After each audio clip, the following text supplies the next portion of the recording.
अस्सलाम वालेकुम students. Accounting की जो DCOM 2 की क्लास है उसका जो आज फर्स्ट लेक्चर है वो हम आपके साथ शेयर कर रहे हैं। इसमें जो आज हमारी डिस्कशन होगी वो बेसिकली एक ओवरऑल सिलेबस के ऊपर होगी और दूसरा इसके जितने भी कंटेंट्स हैं, जो इम्पोर्टेंट कंटेंट्स हैं, उनके ऊपर बात होगी हमारी। तो इसका आज पहले जायज़ा लेते हैं। एक्चुअली जो पार्ट 1 की जो अकाउंटिंग है, अकाउंटिंग 1, उसमें बेसिक कॉन्सेप्ट्स और साथ साथ जो इंडिविजुअल अकाउंटिंग है या इंडिविजुअल लेवल पे जो अकाउंट्स बनते हैं या सोल प्रोप्राइटरशिप कह लीजिए, उसके अकाउंट्स तैयार होते हैं। जैसे कि प्रॉफिट एंड लॉस या इनकम स्टेटमेंट हो या जनरल हो या उसके अंदर जितनी भी चीज़ें आपने पढ़ी हैं, अकाउंटिंग साइकिल पूरा हो, वो एक इंडिविजुअल के कॉन्टेक्स्ट में था। फिर जैसा कि आपने प्रिंसिपल्स ऑफ कॉमर्स में पढ़ा है कि बिजनेसेस जो हैं वो अकॉर्डिंग टू ओनरशिप 3 टाइप्स के होते हैं। नंबर 1 जो है वो इंडिविजुअल है, सोल प्रोप्राइटरशिप जिसको बोला जाता है। नंबर 2 पार्टनरशिप होती है और नंबर 3 जो है वो हमारे पास कंपनी की फॉर्म में बिज़नेस डेवलप होता है, जो कि लार्जेस्ट फॉर्म ऑफ बिज़नेस है। तो इन 3 में से जो नेक्स्ट 2 हैं वो पार्टनरशिप है और कंपनी है। इन दोनों की जो डिटेल्स हैं वो ये समझ लीजिए कि ये पार्ट 2 में हमने डिस्कस करनी। अब उसमें जो कंटेंट वाइज है, इसमें आप देख रहे हैं कि बुक के ऊपर तो चैप्टर्स की तरतीब और है, लेकिन ये ओवरऑल तकरीबन वही हैं। तो सबसे पहले जो है वो नॉन प्रॉफिट ऑर्गेनाइजेशंस हैं। अब नॉन प्रॉफिट ऑर्गेनाइजेशंस क्या होते हैं, इनके ऊपर हमने इनकी एंट्रीज़ या इनके जो सरप्लस या डेफिसिट निकलता है या इनका पर्पस क्या है, ये हमने पहले चैप्टर या नॉन प्रॉफिट ऑर्गेनाइजेशन में डिस्कस करना है। इस नॉन प्रॉफिट ऑर्गेनाइजेशन में ये भी है कि इनका मकसद जो है वो, क्योंकि अवाम की फ़लाह व बहबूद होता है, and they are formed for just for the sake of only and only welfare और well being of the society. तो इस वजह से इनको नॉन प्रॉफिट कहा जाता है। इसलिए एज़ इट इज़ जो एक्सपेंडिचर्स हैं या इनकम्स होंगी उसकी सोर्स में भी फ़र्क होगा। ज़ाहिर है कि एक नॉर्मल बिज़नेस की जो हमारे पास सेल्स और परचेज़ होती हैं, उस तरह से इसकी सेल परचेज़ नहीं होंगी, बल्कि इसके अपने ज़ाहिर है कि डोनेशंस और समथिंग लाइक दैट वो हम डिस्कस करेंगे। सोर्सेज ऑफ इनकम होंगे और वो डिटेल हमारी इसमें आ जाएगी। लेकिन बहरहाल एक रिज़ल्ट तो बहरहाल किसी भी ऑर्गेनाइजेशन का निकालना है कि वो बेनिफिट में है या नहीं है। तो इस वजह से इसके लिए हमने प्रॉफिट या लॉस की टर्म नहीं यूज़ करनी, क्योंकि ये नॉन प्रॉफिट है।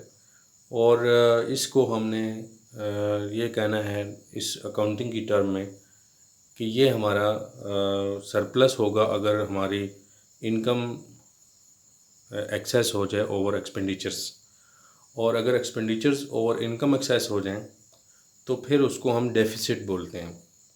तो बाकी दूसरे बिज़नेस की तरह इसकी बैलेंस शीट भी बनेगी। तो एक तो ये फर्स्ट टॉपिक हमारा इसमें होगा। आज सिर्फ इंट्रोडक्शन करना है, सिर्फ एक आपको आइडिया हो जाए कि इस सब्जेक्ट के अंदर हमने कौन कौन सी चीज़ें डिस्कस करनी है और किस तरह से हमारे आएंगी। सेकंड जो लिखा है, ये एक बहुत बड़ा कॉन्सेप्ट है। आपको पता है कि कंपनी जो है लार्जेस्ट फॉर्म ऑफ बिज़नेस है, और इसके अंदर आपने पहले ये भी देखा होगा कि कॉमर्स के अंदर आपने इसकी थियोरेटिकल जितनी भी चीज़ें हैं, बेसिक्स वो पढ़ी हैं कि कंपनी जो है वो एक आर्टिफिशियल पर्सन है, having its own name, capacity to contract और इस किस्म की चीज़ें, कॉमन सील एट्सेट्रा एट्सेट्रा। और इसी तरह से इसकी जो अकाउंटेंसी या अकाउंटिंग की जो ट्रीटमेंट्स हैं या जो लेन देन है, उनको बुक्स ऑफ अकाउंट्स में कैसे रखना है, तो वो कंपनी बनने से लेकर हमने आगे वाइंडिंग अप तक तो खैर इस लेवल पे हमने नहीं जाना, लेकिन कंपनी की फॉर्मेशन, इशू ऑफ शेयर्स होंगे, डिबेंचर्स होंगे, जो आपने थ्योरेटिकल पढ़े थे। अब रेजिंग ऑफ कैपिटल होगा, इसमें कंपनी की आपको पता है कि बेसिकली 4 स्टेजेस होती हैं। जब कंपनी फॉर्मेट होती है, फॉर्मेशन की 4 स्टेजेस होती हैं। नंबर 1 इसमें आ जाती है उसको आप समझ लें कि 4 स्टेजेस में से सबसे पहले जो है वो हमारी आइडिया डेवलपमेंट होती है या प्रमोशन स्टेज होती है। तो प्रमोटर्स के ज़ाहिर की खिदमात ली जाती हैं और वो बेसिक सारा स्ट्रक्चर हमें बना के देते हैं। फिर इसी तरह से जो हमारी इसके अंदर आ जाती हैं सेकंड स्टेप पर, वो इनकॉर्पोरेशन स्टेज है। इनकॉर्पोरेशन स्टेज जो है इसके अंदर जितनी भी डॉक्यूमेंट्स होते हैं, जो कि बेसिक डॉक्यूमेंट 3 हैं मेन, उसमें मेमोरेंडम ऑफ एसोसिएशन जो कि कंपनी का आइन होता है, आर्टिकल्स ऑफ एसोसिएशन जो कंपनी के इंटरनल मामलात के लिए चलाता है और उसको हम कंपनी के जितनी भी क़वायद ज़वाबित हैं, इन उर्दू हम उसको कहते हैं, तो वो भी हमने इसमें तय करने हैं। और थर्ड जो है वो हमारा प्रॉस्पेक्टस है, वो पब्लिक कंपनी की सूरत में होता है। आपको पता होगा कि कंपनी की 2 टाइप्स होती हैं, एक पब्लिक और एक प्राइवेट। तो पब्लिक कंपनी जो है, क्योंकि उसने जनरल पब्लिक को एक्सेस करनी है, तो उसके लिए फिर हमें एक प्रॉस्पेक्टस की भी ज़रूरत होगी। तो इस तरह से ये हमारा जो है वो एक सेकंड स्टेज होगा, इनकॉर्पोरेशन स्टेज। और फिर आप ये समझ लीजिए कि जो कंपनी है, इसको रजिस्टर कराने का एक बिल्कुल ऐसी प्रोसेस है जैसे एक न्यूली बॉर्न बेबी जो है वो एक नादरा में रजिस्टर्ड होता है। आप थोड़ा सा इसमें और टेक्निकलिटीज़ भी हैं, लेकिन मैं आपको समझाने के लिए ये बात कर रहा हूँ। तो उस तरह से बिल्कुल ऐसी ही एक इदारा मौजूद है जो कंपनीज़ को डील करता है। उसका नाम है securities and exchange commission of Pakistan, SECP उसका जो एक एब्रीवेशन बनेगा। वो SECP में आपको अपना इनकॉर्पोरेशन का केस जो है वो जमा कराना है, और उस इनकॉर्पोरेशन के केस के बाद फिर आपका एक थर्ड जो स्टेप है, अगर वहाँ से अप्रूवल हो जाए तो फिर आप उसको रेजिंग ऑफ कैपिटल कह लीजिए कि पब्लिक कंपनी जो है वो रेजिंग ऑफ कैपिटल करेगी। तो हमारी जो अकाउंटिंग है वो इस यहाँ से स्टार्ट होगी कि अकाउंटिंग में एक कैपिटल जब रेज होगा तो उसका क्या ट्रीटमेंट होगा। उसके बाद फिर सेकंड जो हमारी इसमें आ जाती है वो डेप्रिसिएशन है। कंपनी की और भी बहुत सी चीज़ें हैं, वो हम फिर आगे डिस्कस करेंगे कि कंपनी के जो है ना वो शेयर्स कैसे इशू होंगे, कंपनी के टाइप शेयर्स की क्या होती हैं, फिर उसमें डिबेंचर्स क्या हैं, डिबेंचर्स का क्या ट्रीटमेंट होगा, उनका आपस में डिफरेंस क्या होता है, डिबेंचर होल्डर्स कौन से हैं, स्टॉक होल्डर्स कौन से हैं। Anyway, next one is depreciation. आपको पता है कि भाई एसेट्स जो हैं वो 2 किस्म के हैं। नंबर 1 जो मेन 2 कैटेगरीज हैं उनके ऊपर अगर देखा जाए तो एक है फिक्स्ड एसेट्स और एक होते हैं करंट एसेट्स। तो जो फिक्स्ड हैं और टेंजिबल होते हैं, यानी कि जो टचेबल हैं, जो एक फीलेबल भी हैं, टचेबल हैं और एक फ़िज़िकल एग्जिस्टेंस रखते हैं और फिज़िकल अपीयरेंस रखते हैं उनके ऊपर जो एक with the passage of time decrease in value है। और यू नो कि एक with the passage of time आप कोई भी चीज़ लें और उसको जस्ट लाइक योर मोबाइल आप लें और नया लें और फिर आप उसको यूज़ करें, गाड़ी हो, मोबाइल हो, कोई भी एग्जांपल ले लें, तो उस हिसाब से वो फिर उसकी वैल्यू जो है वो with the passage of time down होगी। उसकी वजह है, एक तो इफ्लेक्स ऑफ टाइम है कि वक्त के गुजरने के साथ साथ क्योंकि टेक्नोलॉजी चेंज हो रही है, तो बहुत सारा डिपेंड करता है कि इसमें कौन कौन सी रीज़न हैं। फिर इसी तरह से वियर एंड टीयर का भी एक फैक्टर आ जाता है कि वियर एंड टीयर जो है वो यूज़ होने के साथ साथ बढ़ेगा और उसकी जो तोड़ फोड़ है अंदरूनी, उस वजह से वो उसकी वैल्यू में एक डिक्रीज़ आएगा। तो हम एक एलोकेशन ऑफ कास्ट भी इसको कहते हैं। तो डेप्रिसिएशन के भी डिफरेंट कॉन्सेप्ट के ज़रिए हम समझ सकते हैं इसको। ये हमारा टॉपिक आगे चलेगा तो हम इसकी डिटेल में जाएंगे और इसके न्यूमेरिकल्स भी करेंगे। तो उसके हिसाब से हमारे पास कुछ टेबल्स होंगे, कुछ मेथड्स हैं इसके कि हमने मेथड किस तरह से फॉलो करने हैं इसके। जैसे लेट्स सपोज स्ट्रेट लाइन है और डिक्लाइनिंग है, डबल डिक्लाइनिंग है, सम ऑफ ईयर डिजिट है। तो ये तमाम जो मेथड्स हैं ये हमारे एक इसके अंदर डिस्कस होंगे। डेप्रिसिएशन की जो हैं वो एंट्रीज़ भी हैं और डिस्पोजल ऑफ एसेट के ऊपर भी थोड़ी सी बात होगी। तो ये थर्ड चैप्टर हमारा इसके अंदर आएगा। ये आपने सारा अपने एक साथ साथ मैं आपको ये बताता चलूँ कि आपने ये साथ साथ जो है ये इसको रिकॉर्ड अपने पास करना है और अपनी कॉपीज़ पे भी इसको लिख लेना है, या आपके पास बुक है तो उसके ऊपर टिक अप कर लें कि ये कम से कम हमने ये चैप्टर जो हैं ये करने हैं। उसके बाद फिर एक और हमारे पास नेक्स्ट टॉपिक है, वो है मैन्युफैक्चरिंग कंसर्न्स। मैन्युफैक्चरिंग कंसर्न्स क्या होती हैं? मैन्युफैक्चरिंग कंसर्न्स बेसिकली उन इदारों को या उन बिजनेसेस को बोला जाता है जिनका काम जो है वो रॉ मटेरियल को कन्वर्ट करना है फिनिश गुड्स के अंदर।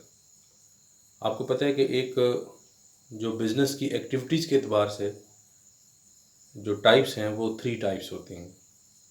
नंबर 1 एक मैन्युफैक्चरिंग ऑर्गेनाइजेशंस हैं, और ट्रेडिंग ऑर्गेनाइजेशंस होती हैं, और सर्विसेज होती हैं। अब मैन्युफैक्चरिंग जो है ये क्या करते हैं कि एक पूरी प्लांट या फैक्ट्री या पूरी इंडस्ट्री को ये रेफ़र कर रहा है, और उसके अंदर जो है वो एक रॉ मटेरियल लेगा, उस रॉ मटेरियल को फिर आगे प्रोसेस होगा, प्रोसेस करके फिर उसके अंदर वैल्यू ऐड होगा, उस वैल्यू एडिशन करके हम उसको फिर आगे बेचेंगे और फिनिश गुड्स की फॉर्म में होगा। और सम टाइम तो ये स्टेप जो है ये प्रोसेस 2-2 3-3 स्टेप्स पर भी होता है कि पहले का जो रॉ मटेरियल है वो फिर फिनिश गुड्स में उसका बनेगा, और उस किसी और चीज़ के लिए वो फिर रॉ मटेरियल बनेगा, और फिर आगे ये स्टेप वाइज चलेगा और इस तरह से आगे चलाएंगे। तो मैन्युफैक्चरिंग कंसर्न्स वो हैं जो एक रॉ मटेरियल लेती हैं और उनको आगे कन्वर्ट करती हैं, यानी कि इट रिलेट्स टू या it refers to conversion from raw material to finish goods, कि वो फिनिश गुड्स को कन्वर्ट करना जो है वो हमारे पास प्रोसेस को ज़ाहिर करता है। तो मैन्युफैक्चरिंग करना है, तो हमने इनकी अकाउंटिंग देखनी है कि इसमें किस तरह से सॉरी अकाउंटिंग में इनकी जो ट्रीटमेंट्स हैं या जो कॉस्ट है, इसकी एलिमेंट्स क्या हैं, और इसके ऊपर हम बात करेंगे, और इसको भी हमने आगे डिस्कस करना है। सेकंड जो इसके साथ मैंने आपको टाइप बताई है वो ट्रेडिंग है, वो आप पहले भी कर चुके हैं, पार्ट 1 में वो हो चुका है कि आप एक only just buying and selling करते हैं और अपने प्रॉफिट और लॉस कैलकुलेट करते हैं, तो उसको ट्रेडिंग बिजनेस कहते हैं। उसमें किसी किस्म की कन्वर्जन या रॉ मटेरियल को तैयार करने की कोई बात नहीं होती, फिनिश गुड्स नहीं बनाते, बल्कि बनी बनाई जो सेम स्टेटेड गुड्स भी इनको टेक्निकल लैंग्वेज में कहते हैं। तो वो चीज़ें हम इसमें उसके अंदर जो है वो करते हैं। फिर थर्ड जो है वो सर्विसेज है, जैसे बैंकिंग है, और भी इंश्योरेंस का बिज़नेस है, तो ये सारे जो हैं ये सर्विसेज हैं। तो ये हमारा टॉपिक जो है वो मैन्युफैक्चरिंग कंसर्न का होगा, जिसमें हम कॉस्ट और एलिमेंट्स ऑफ कॉस्ट होगा, और साथ साथ उसकी जो मैन्युफैक्चरिंग स्टेटमेंट्स हैं वो कैसे बनेंगी, इसके ऊपर हमने बात करनी है। नेक्स्ट है जी हमारे पास पार्टनरशिप। पार्टनरशिप जो है ये एक, आपको पता है कि थ्योरेटिकली पार्ट 1 में कॉमर्स के अंदर आपने पढ़ा, जिसको हम मुश्तरका या इश्तराकियत भी कह सकते हैं, या एक मुआहदे के तहत आप इकट्ठे होते हैं, पार्टनरशिप डीड बोला जाता है। 2 या 2 से ज़्यादा लोग जब आपस में मिलकर कारोबारी मकसद के लिए काम करते हैं तो उनको हम ये पार्टनरशिप बोलते हैं। इसके अंदर भी हमने आगे फिर इसकी फर्दर डिटेल्स हैं, और कम से कम इसके 4 टॉपिक जो हैं वो बनते हैं, तो वो सारे खैर देखेंगे कि उस हिसाब से 1 बाय 1 हमारा डिस्कस होगा। तो वो बहरहाल इसके अंदर सबसे पहले जो है कि एक पार्टनरशिप बनती कैसे है, और पार्टनरशिप की जब फॉर्मेशन हो जाती है तो उसके अंदर जो मुआहदा है वो किस तरह से मुआहदे की हैसियत होती है, और उस मुआहदे के अंदर कौन से ऐसी शराइत हैं जो कि ऑटोमेटेड हैं या ऑटोमेटिकली अप्लाइड होती हैं। जैसे कि फॉर एग्ज़ाम्पल 2 बंदे आपस में पार्टनरशिप करते हैं और वो अपना प्रॉफिट तय नहीं करते, किसी किस्म का कोई एग्रीमेंट उनका नहीं है कि हम कितनी रेशो से प्रॉफिट डिवाइड करेंगे, तो फिर भी जो पार्टनरशिप का लॉ है या कानून है, जो कि एक्ट 1932 है, वो हमें ये बताता है कि पार्टनरशिप डीड में अगर नाम भी लिखा हो तो बाकी जो नेट प्रॉफिट आएगा उनको डिवीजन के लिए या डिस्ट्रीब्यूशन के लिए, वो प्रॉफिट डिस्ट्रीब्यूशन कम से कम बाकी मामलात निकाल कर वो आपने नेट प्रॉफिट जो होगा उसको इक्वली डिवाइड करना।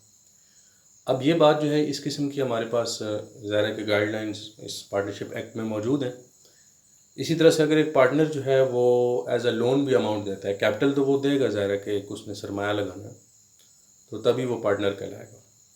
इसी तरह से उसके अंदर वो अगर लोन देता है, अब पार्टनरशिप लॉ जो है वो हमें ये बताता है कि अगर एक बंदा लोन देता है, पार्टनर है, और एज अ लोन भी अमाउंट उसने वहाँ पे दी, तो फिर उसको जो इंटरेस्ट रेट होगा वो 6% कैलकुलेट करेंगे। तो इस किस्म की जो पार्टनरशिप एक्ट के तहत हमारे पास स्टैंडर्ड्स कुछ हैं, गाइडलाइंस हैं, और अगर पार्टनरशिप डीड में ये तय हो जाए कि कौन कितना प्रॉफिट लेगा तो उस हिसाब से उसको फिर उतना ही हम प्रॉफिट देंगे। इसमें एक और बात जो मैं आपको क्लियर करता चलूँ वो ये भी है कि आपने जब पार्टनरशिप एग्रीमेंट बनाना होता है तो उसके अंदर बहुत सारी टेक्निकलिटीज़ को ज़हन में रखना है, और आइंदा जो है वो आने वाला जो जितने भी मामलात हैं वो सारे उसमें तय करने होते हैं। फिर इस तरह से आपको पता है कि पार्टनरशिप और कंपनी में एक बेसिक फ़र्क ये भी है कि पार्टनरशिप की जो लाइफ है वो बहुत लिमिटेड लाइफ होती है एज़ कम्पेयर टू कंपनी। क्योंकि पार्टनरशिप की जो लाइफ है वो इसलिए एक आपको पता है कि वो इन्फिनिट नहीं हो सकती या लॉन्ग कोर्स ऑफ लाइफ में नहीं जा सकती, क्योंकि किसी न किसी पार्टनर ने अगर चेंज होना है तो उस सूरत में पार्टनरशिप डीड जो है वो आपको नया करना होगा। और इन केस के जैसे मैंने इसमें लिखा है कि एडमिशन ऑफ पार्टनर होगा तो वो डीड दोबारा आएगा। तो हमने ये भी देखना है कि अगर एक पार्टनरशिप रनिंग है जो फॉर्मेट हो चुकी है तो उस सूरत में अगर एक पार्टनर जो है वो और ऐड करना उन्होंने, बेशक वो सारे बाय एग्रीमेंट ही ऐड करेंगे, लेकिन नया पार्टनर आने से उस पार्टनरशिप की जो हैसियत है वो टेक्निकली चेंज हो जाएगी। उस पार्टनरशिप की जो हैसियत है उसको चेंज करने के लिए हमें फिर अकाउंटिंग के अंदर ट्रीटमेंट करने पड़ेंगे कि एक नया पार्टनर भाई क्या लेके आ रहा है, कैपिटल क्या है, और एक रनिंग बिजनेस में लेके आ रहा है तो एज अ गुडविल क्या देगा, और एज अ गुडविल देने के साथ साथ उसको जो प्रॉफिट की रेशो होगी वो कैसे होगी। तो ये सारी टेक्निकलिटीज़ एडमिशन ऑफ पार्टनरशिप में हमने डील करनी है, एडमिशन ऑफ पार्टनर के चैप्टर में। सेम लाइक एडमिशन एक और हमारे पास टॉपिक है रिटायरमेंट ऑफ पार्टनर, कि अगर एक शख्स जो है वो रिटायर होता है, 3 पार्टनर हैं लेट्स सपोज, और 2 रहना चाहते हैं, 1 जाना चाहता है, तो अब उसके जो ज़ाहिर है कि एक बंदे ने तो अपना वाइंड अप करना है सारा, तो उसके जो अकाउंटिंग ट्रीटमेंट्स हैं कि वो प्रॉफिट या लॉस या जो भी रिवैल्यूएशन होगी उस हिसाब से उनकी क्या रेशोज़ बनेंगी और किस तरह से डिवाइड होगा, ये सारा उसके अंदर तय होगा। इसी तरह से एक और टॉपिक इसके अंदर बड़ा इंपॉर्टेंट है कि जब एक पार्टनर टोटली डिज़ॉल्व करनी है, फिर हम ये भी देखेंगे कि उसमें डिसोल्यूशन ऑफ पार्टनरशिप में कौन कौन से तरीके हैं। सम टाइम बाय लॉ मजबूरी बन जाती है, कंपल्सरी डिसोल्यूशन होता है, और सम टाइम बाय एग्रीमेंट आप करते हैं कि ठीक है जी हमने आगे नहीं चलाना। तो ये सारी जो डिस्कशन है डिसोल्यूशन की, कि अब पार्टनरशिप एडमिशन की सूरत में तो ये था ना कि वो एक पार्टनर आ रहा था नया और बाकी पहले से मौजूद थे। रिटायरमेंट में ये था कि कोई एक पार्टनर जा रहा था और बाकी पार्टनर एज इट इज़ मौजूद होंगे, वो एग्जिस्ट करेंगे और बिज़नेस तो रनिंग होगा। इसी तरह से एक डिसोल्यूशन ऑफ पार्टनर का मतलब ये है, पार्टनरशिप का मतलब ये है कि एक पार्टनरशिप टोटली आप वैनिश कर देंगे और उसके बाद सबको अपना अपना हिस्सा मिल जाएगा और किसी किस्म का कोई भी आप इसमें कंटिन्यूटी नहीं रखेंगे, यानी कि there is no more business. तो उसको बोलते हैं डिसोल्यूशन ऑफ पार्टनरशिप। तो बहरहाल ये जब हमें टाइम मिलेगा या हम आगे वन बाय वन हमारे टॉपिक्स चलेंगे तो हम इसके ऊपर डिस्कशन करेंगे और इस तरह टेक्निकलिटीज़ और सारी चीज़ों को डिस्कस न्यूमेरिकली भी इंशाल्लाह देखेंगे।